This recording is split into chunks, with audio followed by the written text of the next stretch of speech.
This is Meet the Artist, the show that features Michigan-made art by Michigan-made artists. I'm your host, Jessica Care-Moore, and on today's show, we'll weave our way through the world of basketry with artist Sally Bright. Then we'll do a little shimmy with award-winning belly dancer Kendra Ray. It's all coming up next, where we let you meet the artist. And with Uverse, you can move your TV anywhere in the house. We're happy with Xfinity. Why would we move the TV? I don't know, but let me show you.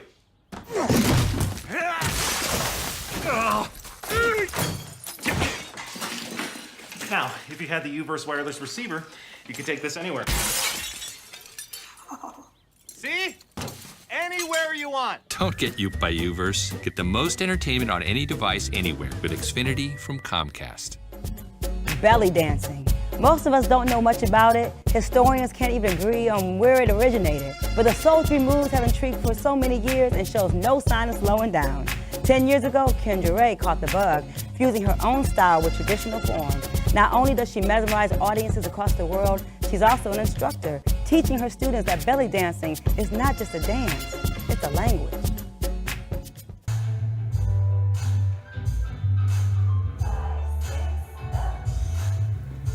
My name is Kendra Ray. I like to call myself an entertainment liaison specializing in Middle Eastern entertainment, specifically various genres of belly dance. Where I was born was Greenville, Tennessee. I moved to Michigan at a very young age, and I've spent the majority of my life here.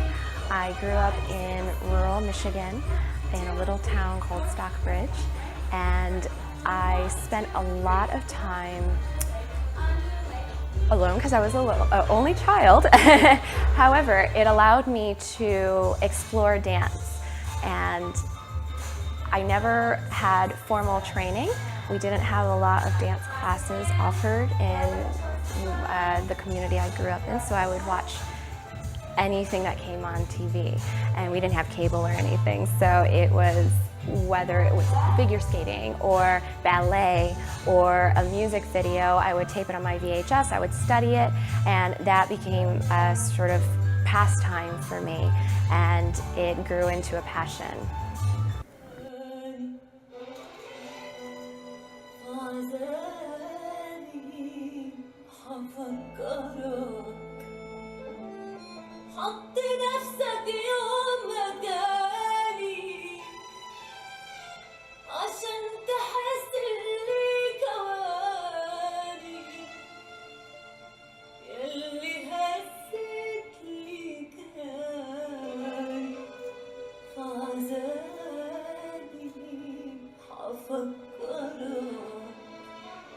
هشغل بالك في ثواني واحرم قلبك حنان ياللي هزت لي كان في بعادي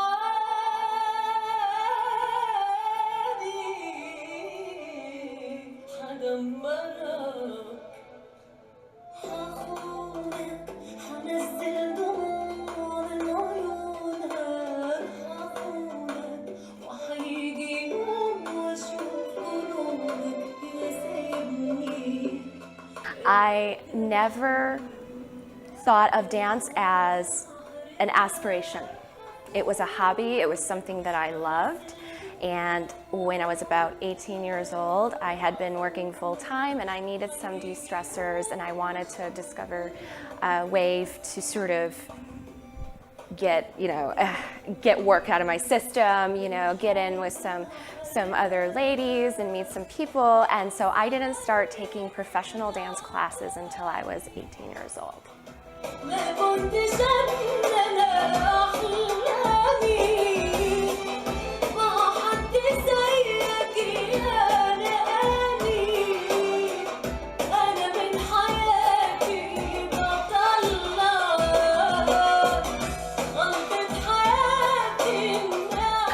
I nurtured dance by, well, first of all, I was completely humbled. I had been a self-taught dancer and I thought I was pretty good. I had a natural knack for music and rhythm. Both of my parents are musicians. I grew up hearing all different sorts of music. However, my first dance class, I stepped in, I saw a woman 70 years old, I saw a woman that was, you know, what you would think of as overweight, and I saw a 10-year-old girl. All of them were kicking my butt. And it humbled me, and it made me respect it almost instantly, at which point I began listening to rhythm CDs in my sleep. I was waking up at 6 every morning before I had to go work a full day, and I would practice, and I would come home and I would practice, and it's an everyday, constant thing. Yes. The defining moment that I was looking at dance as a career option was when I lost my job. I had to move when my mother got really sick and was hospitalized. I had to make a lot of life adjustments, and I had a friend who introduced me to some figures in the Middle Eastern community, and this was before I even considered doing this as something for a job. It was still a hobby. I was resistant, and she encouraged me, and I began getting some paying gigs, and because my mother was getting more and more ill, I wasn't able to stick with a job. And I had to take time off from school, and I was put in a really complicated situation. And dance kind of organically happened for me because it was flexible, it was something I was passionate about, and I was having satisfied clients. And I just kept following my heart from there. I would say that the most influential person in my life is my mother. She wasn't a ballet dancer, but she is, I should say, incredible singer, and she did dance, and she had such a broad range of entertainment and production experience. It seemed so easy for her to do, and it always kept me interested, and it's still to this day, she is one of the toughest critics I know. And so I know if I can make my mother say, good job, I'm like, okay, I nailed it. If I see a movement, I'm inspired. I mean, I see a fly moving around the room right now, and you can see its patterns and its travel patterns, and you know, I think about things like that, integrating them into choreography. Mostly I will watch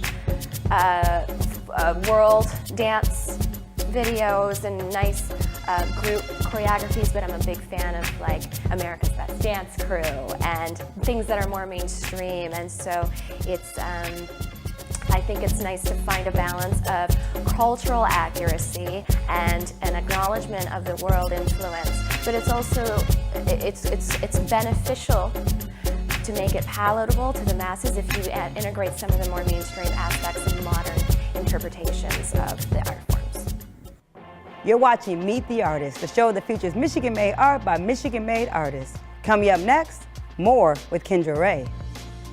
Hey, can you help me move? Oh, you know what? I'm stuck at the office. Hi, I'm moving. No problem, sir. You can get your Xfinity services installed on the date you choose or have a self-install kit sent to your new home. Thank you. Finally get some help moving. Call 1-855-MOVE-EDGE today. I'm a Michigan girl. I love it. It's my home. I don't love the 6 months of winter. However, it's one of those things that we have to deal with. You know,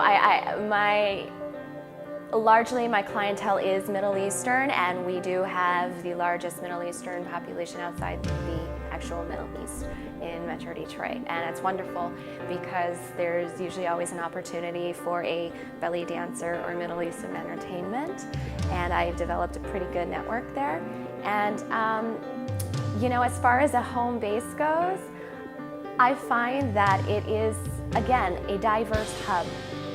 And even if I have to travel to and from in different places for what I want to do and what I want to see happen for the area, I want to stick around and watch that happen firsthand. I don't want to hear about it on the phone or on Facebook.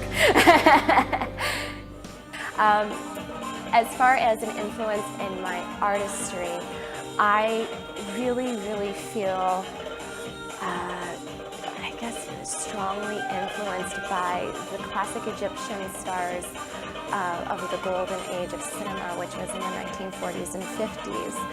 I have an immense respect for Badia Messere. She was a woman who not only did she open a casino on her own in the early 1900s in Egypt, but she took the girls that were dancing in the streets, essentially, and put them on stage, asked ballroom instructors and choreographers, asked Latin dance instructors and ballet instructors to give them choreography and integrate the folk dance and present it to their casino crowds. And you would see advertisements, and you can find this on YouTube, advertisements in the movie theater for the casino show. So this is in the 1920s.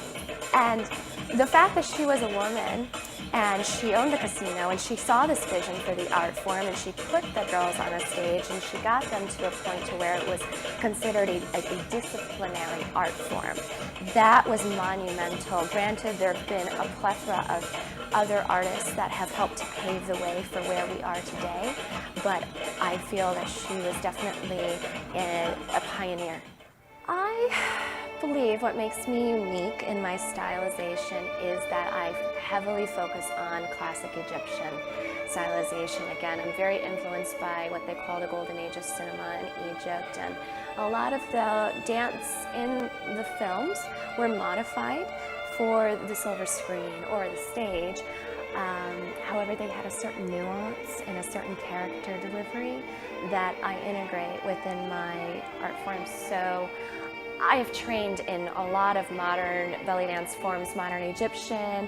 I have some classic Lebanese influence, what they call tribal, and even pop lock elements. I've learned some Indian dance, I've learned ballet through belly dance, I've learned some flamenco elements, and I like to blend a little bit of everything that works with that classic 1940s air to it. So I suppose what makes me unique is that I use the classic Egyptian as a foundation and I sort of spice it up with modern forms.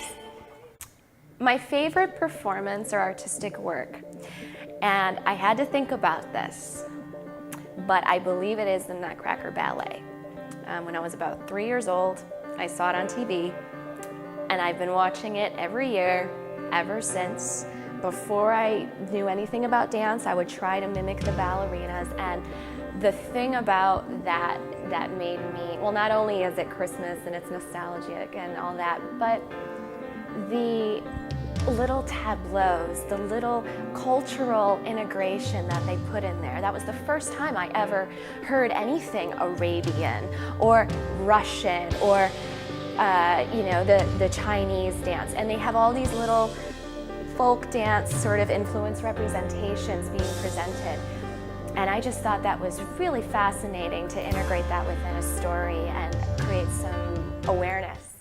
What I love most about performing arts in general is that I view it as a method of communication that doesn't have a language barrier.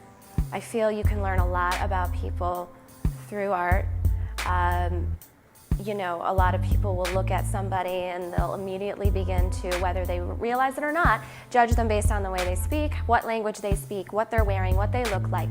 When you have an art form, you're receiving it from almost a ambiguous source. So you don't have any predetermined expectations from it. And for dance, what I love most about it is that it is, again, body language is one of the most powerful things we can have in communication. I think wars have been started from just, turning too soon, right? And if you think about those subtleties that we experience in everyday life, and you turn those subtleties in body language into an expression and you sync it up with music, the psychoacoustic effect it has on your audience can not only create entertainment, it can create a complete new perception of people, and it can heighten awareness for the common factors that bring us all together around the world. My advice for someone looking to pursue art is you're going to have to toughen up because there's going to be a lot of rejection and there's going to be a lot of questions. And you might not be able to explain why you're doing it to everyone, and that's not your responsibility. I believe that if you're going to do something, you need to go into it 100% and be sure that you are trusting your gut, trusting your heart, and the minute that you start to lose that, you're going to have to refocus and remember why you got in it. But yes, be strong, do it for yourself, and do it for the greater good. You're watching Meet the Artist, the show that features Michigan-made art by Michigan-made artists.